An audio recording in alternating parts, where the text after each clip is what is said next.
The world's trade system is breaking, not slowly, not hypothetically, but in real time. And most people are still living as if the system that feeds them, employs them, and supplies their cities is permanent and unbreakable. For decades, global trade functioned on a fragile assumption that ships could move freely, chokepoints would remain open, insurance would stay affordable, and politics would never interfere long enough to matter. That assumption no longer holds. What once looked like isolated disruptions are now overlapping failures, stacking pressure across every major route that keeps the global economy alive. The Red Sea is no longer safe, with missile attacks forcing shipping companies to reroute around Africa, adding weeks to delivery times and millions in extra costs. The Black Sea is effectively militarized, disrupting grain flows that feed entire regions. The Panama Canal is struggling with drought, limiting ship traffic and delaying cargo. The Suez Canal remains vulnerable to a single incident capable of freezing trade overnight. Even the Arctic, once inaccessible, is opening under dangerous conditions that bring opportunity but also chaos. These are not side stories. They are stress fractures in a system built on speed, predictability, and trust. When trade slows, prices rise. When prices rise, inflation spreads. And when inflation spreads, political stability erodes. This is how economic systems fail, not with a crash, but with accumulating friction. Shipping insurance premiums are exploding. Rerouting costs are passed down the supply chain. Manufacturers face delays they cannot plan around, and consumers feel the impact without understanding the cause. The modern economy is synchronized. Factories depend on components arriving on time. Supermarkets depend on constant replenishment. Energy markets depend on uninterrupted flow.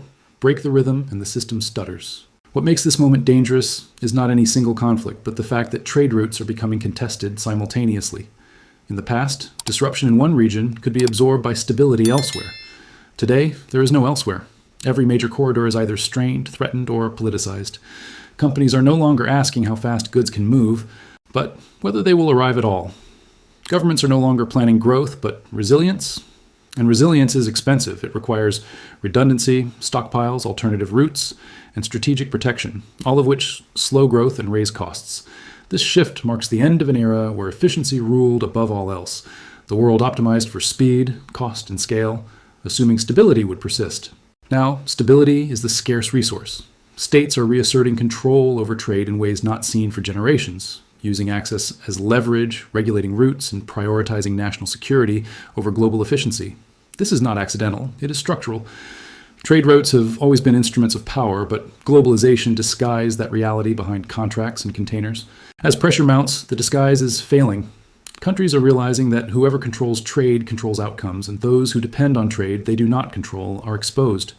The system is breaking, not because trade is ending, but because it is fragmenting, becoming regional, conditional, and politicized. What emerges from this fragmentation will not look like the world people grew up in. It will be slower, more expensive, more unequal, and far more vulnerable to shock. And this transformation is not a future scenario. It is already underway. The deeper problem is that the global trade system was never designed to survive sustained geopolitical competition.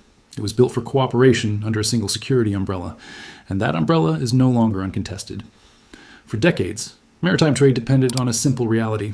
One dominant naval power kept sea lanes open, absorbed the cost, and tolerated free riding.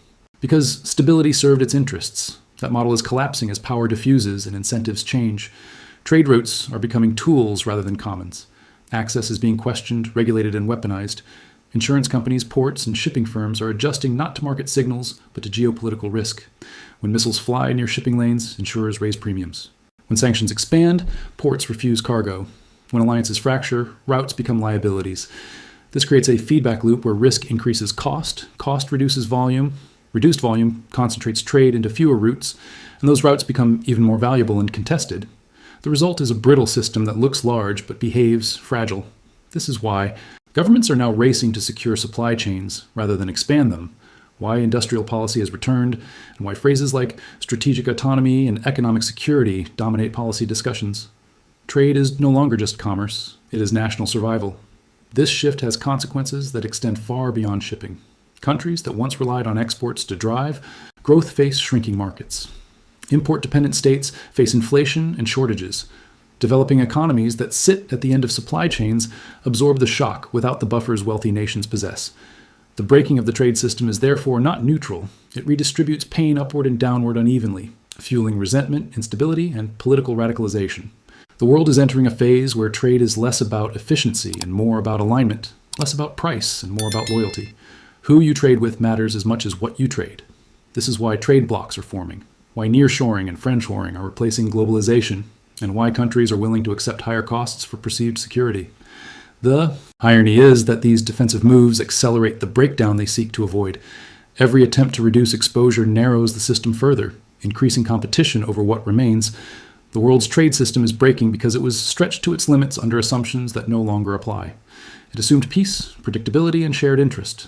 What it faces now is rivalry, disruption, and mistrust. The outcome will not be a sudden collapse, but a grinding transformation that reshapes daily life in ways people barely notice until it is too late. Prices will feel permanently higher. Delays will feel normal. Shortages will appear without warning. And political pressure will rise as governments struggle to manage expectations built during decades of abundance. This is not a temporary crisis. It is a structural shift. The age of frictionless global trade is ending, replaced by a world where movement is conditional, access is negotiated, and power once again decides who gets what, when, and at what cost. The trade system is breaking, and what replaces it will define global power for the rest of this century.